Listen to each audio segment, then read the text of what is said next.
ఏం చేస్తున్నావు? Lunch box అయ్యింది, బ్రేక్ఫాస్ట్ అయ్యిందండి.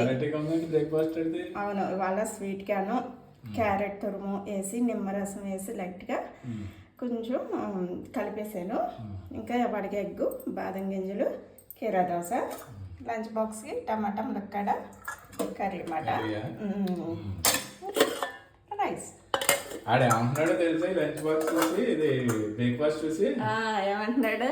సంక్రాంతి కోడి పుంజుని మేపినట్టు మేపుతున్నారేంటి డాడీ నన్ను అంటున్నాడు. అవునా? కోడి పుంజుకి కూడా బాదం పిక్కలు అయ్యి వేస్తారు కదా మీరు ఎప్పుడన్నా? కోడిగుడ్డు, బాదం గింజలు, జీడిపప్పులు అన్నీ వేసి పెడతారు కదా, అలాగే నన్ను మేపుతుంది ఏంటి అమ్మ అంటున్నాడా? ఆడ అలాగే అంటాడు. ఎలాకొలాలు ఎక్కువైపోయాడికి మరి హెల్తీగా ఉండద్దా, ఏమీ తినట్లేదు, మరి టిఫిన్ ఏమీ వద్దంటున్నాడు. ఇంకేం చేయను, అందుకని ఇలాగ నాతో పాటు వాడికి చేస్తాను. నేను ఇవాళ ఎగ్ తిన్నా కాబట్టి నేను అయితే పెసరెట్ వేసుకుని కామన్గానే ఇలా స్వీట్ కార్న్ క్యారెట్ అవుతే తినేస్తాను, అంతేనండి. వాడు అవుతే బ్రేక్ఫాస్ట్ అండి, లంచ్ బాక్స్ రెండు రెడీ అయిపోయినాయి. మరి వాడు బ్రేక్ఫాస్ట్ అవుతే ఎలా ఉందో కామెంట్ చేసేయండి.